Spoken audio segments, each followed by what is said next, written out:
I want to show you something here as I hide out in my basement. It is my very first Bible. This children's Bible was given to me on Easter Sunday morning, 1987. There's an inscription that this came from the Easter Bunny. In my mom's handwriting, no less. I thought this was the weirdest gift because usually on Easter morning you get a lot of chocolate. I got a book! And in 1987 I couldn't even read yet. But I had a favorite story. Right here, The Last Supper. Why was this my favorite story? Well, everyone knows the story of the Last Supper. But this is also the only time in the entire book where a picture spreads across 2 whole pages. Yeah, I recognize Jesus, recognize food. What kid wouldn't like this scene? And of course, later in life, I came to understand the Eucharist as a source of spiritual food. The Bible also serves that function. What many people don't realize about the Bible is that it's actually not a book. It's a mini library with a single binding. The Greek word for Bible actually means books, plural. And just like a library, it contains a variety of literature written by multiple authors over the course of numerous time spans. The Bible is not a concise book in that it's a chronological story that you begin, and you have your middle, and you have your end. It is a collection of stories. Now, what these stories all have in common is that these are people's testimonies. Experiences happened to them that they came to recognize as divine encounters, acts of God. They talked about these stories, oral tradition, and that could have gone on for centuries. And then eventually they wrote these stories down. Yes, some of them were edited. There's been new endings tacked on, details added here and there, and eventually formed into a canon. That's what the Bible, in short, was all about. Now, I'm sure you're all wondering, wait a minute, isn't the Bible the inspired Word of God? Isn't this literally God's words? Well, Catholics, Episcopalians, Presbyterians, who else? Jews do not believe that the Scriptures are directly inspired. Now, what I mean by directly inspired is that we don't believe there was the Holy Spirit or an angel whispering into a scribe's ear while they wrote down these words verbatim. Muslims believe that Prophet Muhammad had encounters with the angel Gabriel who dictated God's words literally to him.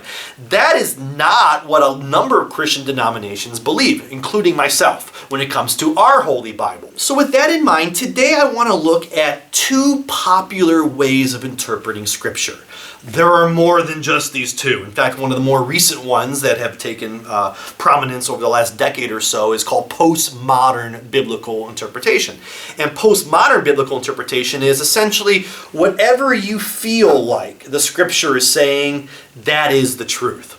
Of course, that's not a very academic way of studying Scripture, and here I am a teacher and academic, so I'm going to be looking at something that has a little bit more substance, or at the very least something I can give a test on. The 2 ways that I want to analyze today are the fundamentalist approach, also known as the literalist approach, and the exegetical approach, which I'll explain more of what that is in a second. Let's begin with fundamentalism. Fundamentalism, if you were raised any Christian denomination, you were probably raised to read the Bible as literal.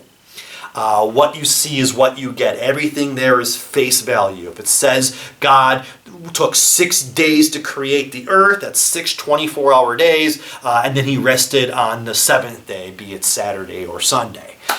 Literally 1 whole week the universe came into being. But it also ignores the fact that there's a second creation story right after that. The fundamentalist reads the Bible as a book of history and a book of science, which is why in America you still have those creationist debates on whether or not a biblical view of creation ought to be taught in public schools. Because if you're a fundamentalist, the Bible contains actual history, actual science, since these are God's actual words. If you followed this series over the last 7 years, or if you're one of my students, you know I don't buy that. And the approach that really brought me into religious studies is this other approach, this exegetical approach. The Greek word exegesis is Greek for to draw out. I want you to picture a well, and you're thirsty. Now, when you come to the well, the nourishment isn't up there on the surface, it's down below. You got to draw your bucket in order to get to the water. Same thing with biblical exegesis. You have your text that's there on the surface, the well, and in order to get to what's going to really nourish you, you have to draw out the meaning. Go beneath the surface. The exegete asks the question, what did these words mean in their original historical context? The exegete views the Bible not as a book of history or a book of science, but a book of theology that may contain history and science. Now, an exegete's not a purely symbolic thinker. Okay, it's a misconception. A lot of my students get this wrong, that when you hear fundamentalism and exegesis, since the fundamentalists are the literalists, the exegetes must be the symbolicists. Like they read everything as a symbolic thinker. That's not true. Exegetes are open to symbolic thinking, but not only symbolic thinking. Okay, so you have Jesus who heals a blind man. Literally, you can see that Jesus is restoring sight to someone who is physically blind with their eyes, right? The exegete will acknowledge that that is an interpretation, and a lot of us want that to be the sole interpretation, but you must be willing to acknowledge that maybe there are other interpretations to Jesus curing a blind man. And maybe the blind man was simply someone, maybe not even a man, someone who was blinded in their faith. And both of those interpretations, literal curing and spiritual curing, both say things that are great about the work of Christ. Doing exegesis takes work, which is one reason why I think people just find it easier to read the Bible literally, because it's like reading poetry. You don't want to read that snowflake poem is really about the fall of communism. I hate poetry. Exegesis is not some new progressive liberal Christianity way of taking on the Bible. In fact, it's been going on probably since the very first scriptures were written. Jewish rabbis wrote commentaries. They wrote commentaries on their scriptures, what the Christians often call the Old Testament. This existed before the time of Christ. People gave commentary. They were interpreting what these stories meant in the Old Testament. After the time of Christ, it was Origen, a 3rd century Egyptian theologian, who earns the title as the first Christian exegete. He said that biblical literalism on the surface doesn't make much sense. A fun fact about Origen is that he castrated himself. Now, why is that a fun fact? He castrated himself because he believed the Bible told him to. In the Gospels, Jesus says in the Sermon on the Mount, if your right eye causes you to sin, pluck it out.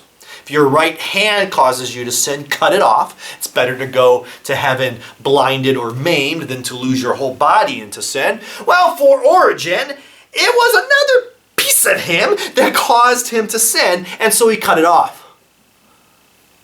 Which makes you wonder, is that when he first came up with exegesis? 100 years later, St. Jerome wrote the first Christian biblical commentary, and it's still in existence today. Obviously, it's gone through a lot of revisions over the centuries, but you can pick it up at your local bookstore, the New Jerome Biblical Commentary. The reason why you don't get a lot of exegesis in Protestant churches is because Martin Luther in the 16th century actually denounced exegesis. Now, here's his reasoning. He believed that the Catholic Church was using the Bible in a way that God never intended it to. Luther was right. There were a lot of abuses in the church which sparked the Counter-Reformation in the Catholic Church, right? He felt that the Latin Bible ought to be translated to the language of the people, the vernacular. For his case, would have been German. And the Catholic Church said that Luther, the people won't be able to understand the Bible. They'll leave the Bible to the clergy. Luther says, I don't care. I'm going to translate this Latin to German so that people have access to the Holy Scriptures. Here's where Luther went wrong, and this is where the Catholic Church was right. Luther never gave the people the tools on how to read the Bible, and that resulted in biblical fundamentalism. The way we do exegesis is known as the historical critical method. In no particular order, let's begin with textual criticism. Textual criticism is the analysis of the text. The original scriptures were written in Hebrew and Greek, and unless you know those languages, you're probably not going to be a very effective textual critic. Keep in mind, words change meaning over time. To use the example from Genesis 1, God made the earth in 6 days. What's a day? Midnight to midnight? Is that a day? Is a day when only the sun is up and the sun goes down? A work day, 9 to 5. A school day, 8 to 3. What's a day? If you're an Alaskan, how long's a day? 6 months? What's a day? A day, of course, is contextual. Next is source criticism. Who is the author? What do we know about him? Sorry, ladies, no women wrote the Bible. Who was the author's audience? What sources did he use? There's a Babylonian creation story called Enuma Elish, which lays out the 6 days of creation in the same order the Judeo-Christian Bible does in Genesis 1. There's a Babylonian story called the Epic of Gilgamesh, which is literally a parallel of the Noah's Ark story, except it was written thousands of years before Noah's Ark. Which came first, the Ark or the Epic? Source criticism. Who plagiarized who? Following source criticism, along the same lines, we have historical criticism. What was going on in the author's environment? What was going on at the time the author was writing, and does that affect how he tells his story? Spoiler, it does. For example, Mark wrote in 70 AD. Around that time, you had the Christian persecutions happening, you had the Zealot revolt, you had the Jerusalem destruction by the Romans, and then you had the beginning of the Jewish diaspora. In short, it's a period of suffering. What is the tone of Mark's gospel? Suffering. To be a Christian means death, because that's literally all Mark's experiencing, and that is affecting the tone of what he writes. Historical criticism also explores what does history and archaeology say about the events being written about. For instance, we have this view of Pilate in the gospel stories as this sympathizer to Jesus. Yet we have Jewish sources and Roman sources that give a different portrayal of Pilate as being this idiot, oppressive dictator who's very uncharacteristic of the Pilate we get in the gospel stories. So again, historical critics are going to take that into consideration in discerning the meaning of what an author is saying in their text. Next, we have redaction criticism. The word redacted means edited, so it's the history. It's studying the history of how the text has changed over the years. This is going to be harder for us to do because obviously we don't have access to multiple older manuscripts to see how things change. But we still see the evidence of it in our current scriptures. For instance, the Gospel of Mark, the very last chapter, has multiple endings. Here is the original ending to Mark chapter 16. The women are at the tomb where the stone has been moved away, and the young man dressed in a white robe sits there and says, "Do not be alarmed. You are looking for Jesus of Nazareth, who was crucified. He has been raised. He is not here. Look, there is the place they laid him. But go tell his disciples and Peter that he is going ahead of you to Galilee. There you will see him, just as he told you." Verse 8, "So they went out and fled from the tomb, for terror and amazement had seized them, and they said nothing to anyone, for they were afraid." The end. The end? Well, the scriptures now say that there's a short ending and a long ending. Well, the short ending and the long endings were added later.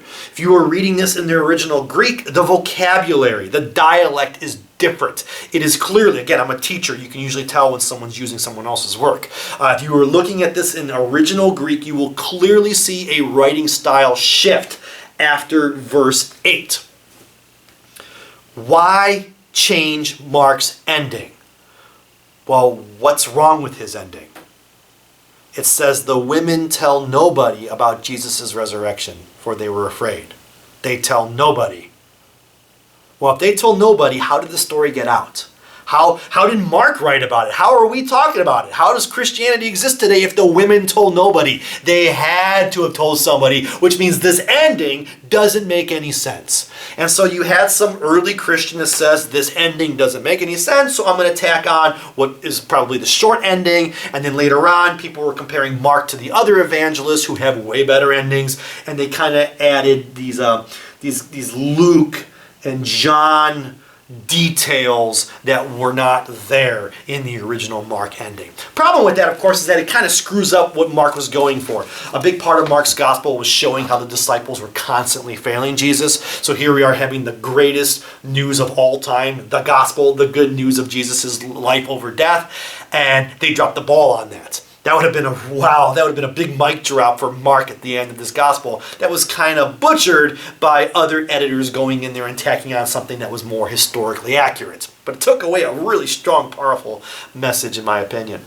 What are other reasons why the Bible would have been edited? During the Middle Ages, when monks would copy Bibles by hand, sometimes they weren't paying attention to what they were writing, so they'd leave words out. Sometimes they imposed their own theology into the text, something they believed, or they deleted something they disagreed with. Sometimes they literally wrote and copied doodles. If you're not paying attention to what you're copying and you're just seeing things in front of you, some monks were known to doodle in the margins. Well, if you're copying a Bible and you're writing a bunch of script down and then you just see something in the margin, you might think that's part of the Bible and you keep writing it. So we have published, beautiful, expensive Bibles that have actual scripture in it mixed in with a monk's doodle. The final form of criticism I want to talk about is literary form criticism, and this is what you think it is. What is the literary genre the author is writing in? The Bible is a lot like a newspaper. You do not read everything written in the same way, right? When you look at a front page of a newspaper, you're hoping those are the main stories based on facts. You're not going to look at that front page in the same way you would look at an advertisement page that's meant to get you to buy something. Likewise, you're not going to read an obituary in the same way you would a comic strip. If you do, you're demented. The Bible contains a plethora of literary forms, literary genres, and literary devices.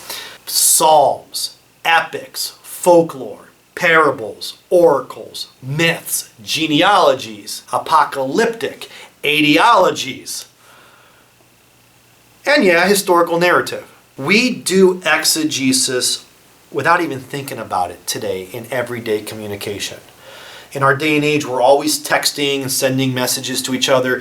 When you receive someone's message, you're doing exegesis. The first thing you ask is, who is this, right? Who is this person? Especially if the name doesn't show up on your phone. Who is this person? What are they talking about? What is the context of what they're talking about? What's the literary form? Is this meant to be factual? Is this meant to be a joke? We do exegesis all the time. We're always drawing out meaning in our day-to-day lives. So why the heck don't we do it with what is considered the most important form of communication out there? Anyways, I began today showing you my children's Bible and how I got it. My favorite scene. Tell me yours. How did you get your Bible? Was there a passage or story that you always gravitated to? Please comment below. I am very interested in hearing your story.